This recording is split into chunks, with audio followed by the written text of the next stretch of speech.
Assalamualaikum warahmatullahi wabarakatuh. Surah Ad-Duha. Surah Ad-Duha adalah surah ke-93 sesuai urutannya dalam mushaf Al-Quran dan merupakan surah ke-11 jika diurutkan sesuai urutan pewahyuan. Surah ini tergolong ke dalam surat Makkiyah karena diturunkan di kota Mekah dan diturunkan sesudah surat Al-Fajr. Dari sisi isi, surah ini termasuk Al-Qisar Al-Mufassalat. Surah Ad-Duha merupakan surah ke-20 dari surah yang dimulai dengan penyataan sumpah dan termasuk salah satu dari 14 surah yang diturunkan secara keseluruhan dalam satu surat. Terletak pada juz 30, terdiri dari 11 ayat, 40 kata dan 165 jumlah huruf. Bismillahirrahmanirrahim. Wadduha walaili idza saja ma wadda'aka rabbuka wa ma qala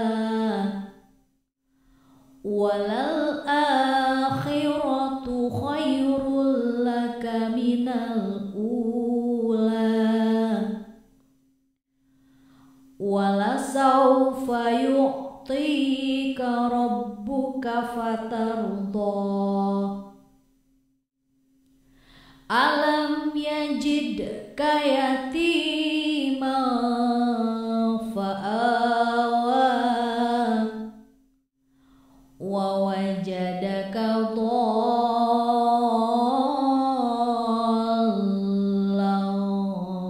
fahada wa wajadaka ailan fa'aghna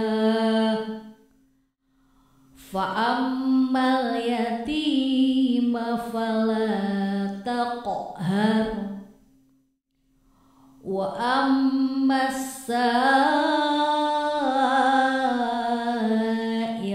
fala tanhar wa amma bi ni'mati rabbika fahaddis. Nama Ad-Duha diambil dari kata yang terdapat pada ayat pertama yang artinya waktu matahari sepenggalah naik.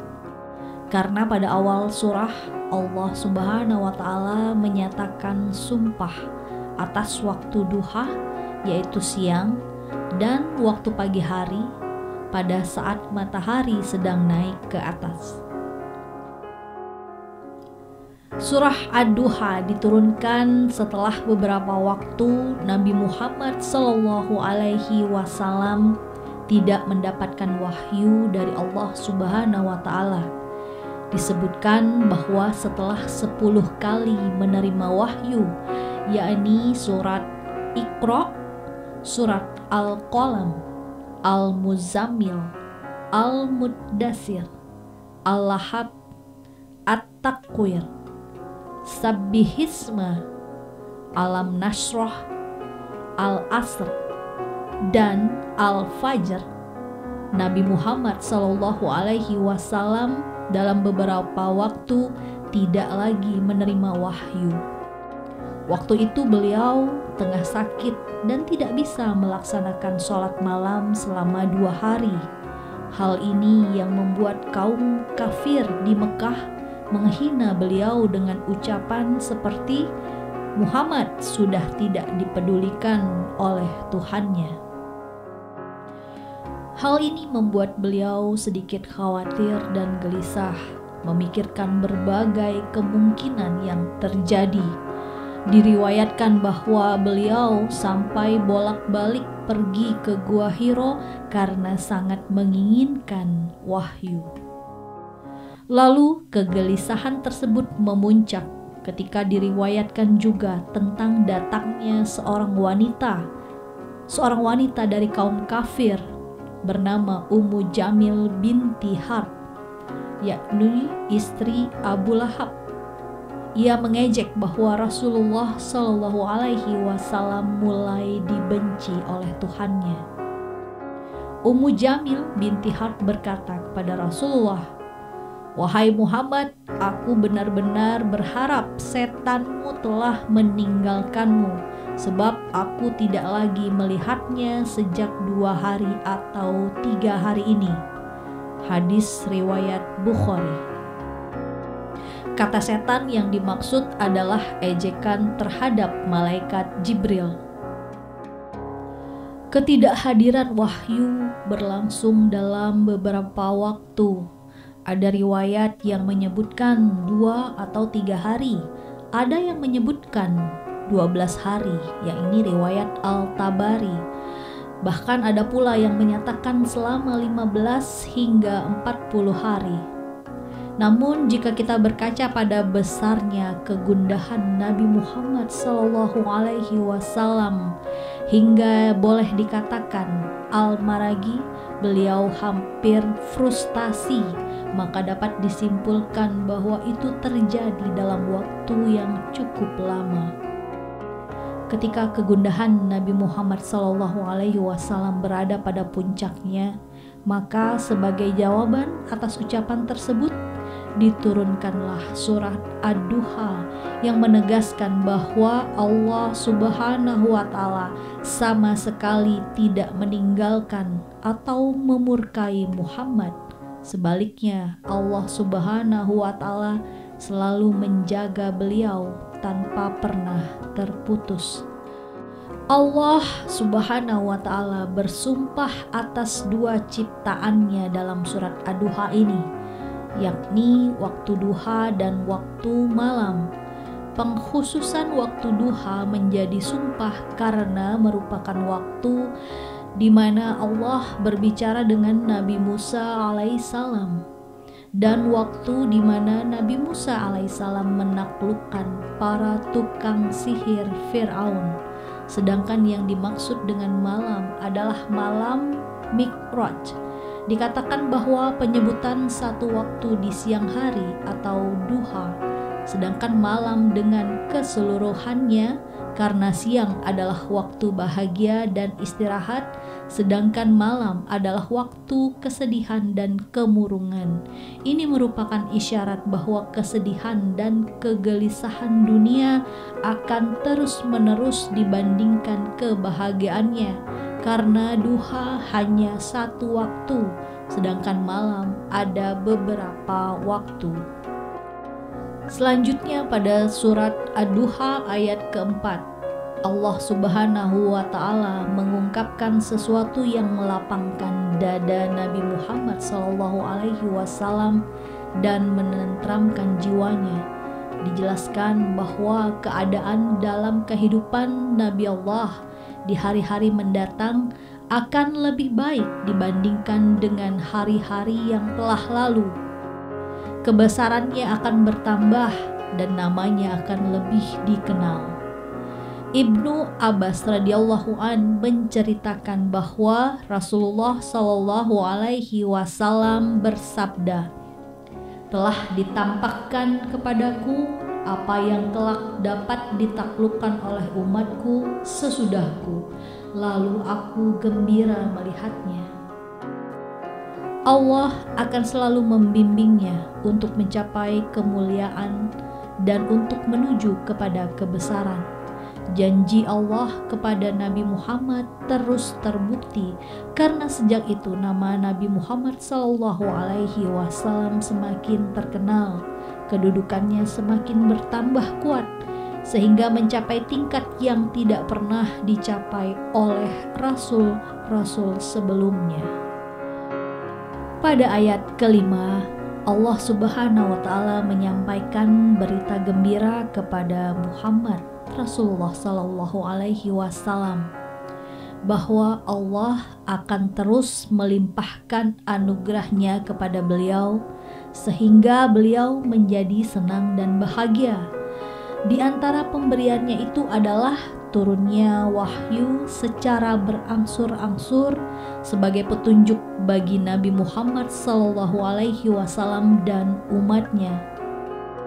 Kemudian pada ayat ke-6 Allah Subhanahu wa Ta'ala mengingatkan nikmat yang pernah diterima Nabi Muhammad dengan mengatakan, "Bukankah engkau, hai Muhammad, seorang anak yatim, tidak mempunyai ayah yang bertanggung jawab atas pendidikanmu, menanggulangi kepentingan serta membimbingmu, tetapi aku telah menjaga, melindungi, dan membimbingmu serta menjauhkanmu dari dosa-dosa perilaku orang-orang jahiliyah dan keburukan mereka, sehingga engkau memperoleh julukan manusia sempurna." Selain itu, Allah juga mengingatkan keadaan Nabi Muhammad yang lainnya, seperti tidak mengerti tentang syariat, tidak mengetahui tentang Al-Quran. Kemudian Allah memberikan petunjuk kepadanya. Hal ini diterangkan dalam ayat ke-7. Sebagaimana firman-Nya dalam ayat ke-8, Allah Subhanahu wa Ta'ala juga menyatakan bahwa Nabi Muhammad adalah seorang yang miskin. Kemudian Allah memberinya harta benda berupa keuntungan yang amat besar dari istrinya Khadijah, baik harta yang diperdagangkan maupun yang digunakan untuk dakwah. Lalu pada ayat ke-9, sesudah mengingatkan tentang bermacam-macam nikmat yang diberikan kepada Nabi Muhammad, Allah kemudian meminta Nabi Muhammad agar mensyukuri nikmat-nikmat tersebut serta tidak menghina anak yatim dan tidak mengambil haknya. Selain itu, dalam ayat ke-10 Allah Subhanahu wa Ta'ala memerintahkan kepada Nabi Muhammad agar orang-orang yang meminta sesuatu kepadanya jangan ditolak dengan kasar dan dibentak, malah sebaliknya, agar diberi sesuatu atau ditolak secara halus. Allah Subhanahu wa Ta'ala mengakhiri surah Ad-Duha ini dengan menegaskan kembali kepada Nabi Muhammad agar memperbanyak pemberiannya kepada orang-orang fakir dan miskin serta mensyukuri, menyebut dan mengingat nikmat-nikmat Allah Subhanahu wa Ta'ala. Surah Ad-Duha banyak dibaca pada saat melaksanakan sholat tarawih, sholat jamaah, dan sholat duha yang merupakan ibadah sholat yang telah diwasiatkan Nabi Muhammad kepada Abu Hurairah ketika mengerjakan sholat sunnah duha, yaitu pada waktu matahari terbit hingga menjelang masuknya waktu zuhur. Surat Ad-Duha juga dapat dibaca pada rakaat pertama setelah membaca surah Al-Fatihah. Sesudah surat Ad-Duha diturunkan, Nabi Muhammad SAW mengucapkan takbir sesudahnya. Maka setelah membaca surat ini, disunahkan mengucapkan takbir. Menurut suatu riwayat, diperintahkan mengucapkan takbir sesudahnya dan sesudah surah yang mengiringinya. Ulama qura atau ahli baca Al-Quran menyebutkan korelasi kesunahan takbir di membaca surat Ad-Duha dan seluruh surah setelahnya ketika wahyu terlambat kepada Rasulullah SAW dan terjeda beberapa waktu. Kemudian malaikat datang memberikan wahyu kepadanya, yakni surat Ad-Duha kepada Rasulullah, hingga Rasulullah bertakbir karena bergembira. Salat duha memiliki beberapa kemuliaan, diantaranya yang bisa diketahui dari hadis yang diriwayatkan oleh Abu Hurairah. Rasulullah SAW, kekasihku itu berwasiat kepadaku 3 hal. Pertama, puasa 3 hari setiap bulan. Kedua, 2 rakaat duha setiap hari. Dan ketiga, sholat witir sebelum tidur. Berdasarkan hadis, Zaid bin Arqam meriwayatkan, Rasulullah Shallallahu Alaihi Wasallam keluar menemui penduduk Kuba di saat mereka melaksanakan sholat duha. Lalu Rasulullah Shallallahu Alaihi Wasallam bersabda, sholat duha dilakukan apabila anak-anak unta telah merasa kepanasan karena tersengat matahari. Hadis riwayat Muslim dan Ahmad bin Hambali. Selain itu, dalam hadis lain juga disebutkan bahwa barang siapa menjaga sholat duha, maka Allah akan mengampuni segala dosanya walaupun sebanyak buih di lautan. Nasiruddin As-Sairazi Al-Baidawi, seorang ahli tafsir Al-Quran dari Persia, dalam kitab An-Nawur Tanzil wal Asrarut Ta'wil menuliskan bahwa Nabi Muhammad Sallallahu Alaihi Wasallam pernah mengatakan, pahala bagi orang yang membaca surat Ad-Duha sebagai berikut. Siapa saja membaca surat Ad-Duha, maka Allah akan menjadikannya orang yang diridhoi oleh Nabi untuk diberikan syafaat kepadanya 10 kebaikan. Allah mencatat kebaikan untuknya sebanyak anak yatim dan orang yang meminta-minta. Ibadah sholat duha merupakan salah satu cara untuk mendatangkan rezeki. Insya Allah, dengan melaksanakan serta membaca surahnya dan yakin atas kuasa Allah, kita akan mendapatkan rezeki yang berlimpah, rezeki yang bermanfaat bagi kehidupan dunia maupun akhirat. Keutamaan lain membaca surat Ad-Duha senilai 360 sedekah.